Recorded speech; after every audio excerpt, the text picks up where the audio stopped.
सीने में जुनून, आँखों में देशभक्ति की चमक रखता हूँ। दुश्मन की सांसें थम जाए, आवाज़ में वो धमक रखता हूँ। लिख रहा हूँ मैं अंजाम जिसका कल आगाज़ आएगा। मेरे लहू का हर एक कतरा इनकलाब लाएगा। मेरे लहू का हर एक कतरा इनकलाब लाएगा। नमस्कार, मैं अभिजीत और आप देख रहे हैं मरुधर बुलेटिन। ये वो अमर शहीदी पंक्तियाँ हैं जिसके बाद हमारे आज के नायक को किसी परिचय की ज़रूरत नहीं।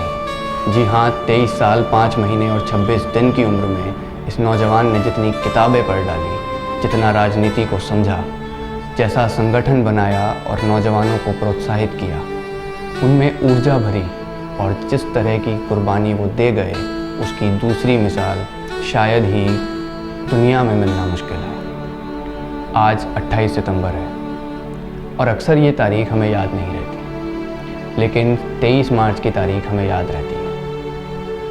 और दोनों में रिश्ता ये है कि 28 सितंबर को शहीद आज़म भगत सिंह का जन्मदिन है और 23 मार्च वो तारीख है जिस दिन भगत सिंह को फांसी लगी थी। शहादत अक्सर लोगों को आकर्षित करती है, इसलिए 23 मार्च की तारीख हमें याद रहती है, 28 सितंबर की नहीं। लेकिन बात यह है कि भगत सिंह को लेकर अफसोस क्यों रहता है।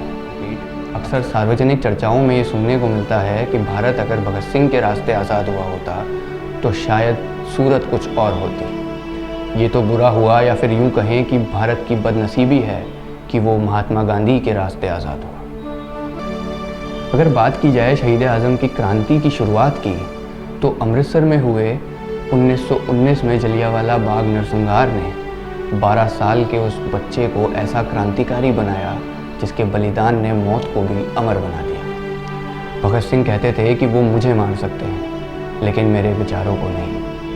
वो मुझे मिटा सकते हैं लेकिन मेरी आत्मा को नहीं। उनकी ये बात सभी क्रांतिकारियों के दिमाग में छप गई और फिर हर एक नौजवान के दिल में एक भगत सिंह ने जन्म लिया। जब घर वालों ने भगत सिंह पर शादी का दबाव बनाया तो वो भागकर कानपुर आ गए। अपने पीछे को एक खत छोड़ा है जिसमें लिखा था कि शादी करना कौन सी बड़ी उपलब्धि है, शादी तो कोई भी कर सकता है। मैंने अपना पूरा जीवन देश को आज़ाद कराने के महान कार्य के लिए समर्पित कर दिया है। और इनकलाब जिंदाबाद का नारा भी भगत सिंह ने ही दिया था।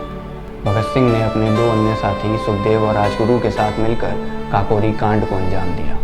उसके बाद लाहौर कॉरेस्पॉन्डेंसी केस में असेंबली में बम फोड़ने और ब्रिटिश अधिकारी की हत्या के जुर्म में भगत सिंह, राजगुरु और सुखदेव को फांसी की सज़ा सुनाई और फांसी की तारीख 24 मई 1931 रखी गई, लेकिन गैरकानूनी रूप से 23 मई शाम 7 बजे यानी कि 11 घंटे पहले ही उनको फांसी दे दी गई। और इतना ही नहीं, उनके शरीर के टुकड़े कर एक बोरे में भरकर सतलज नदी में फेंक दिया गया।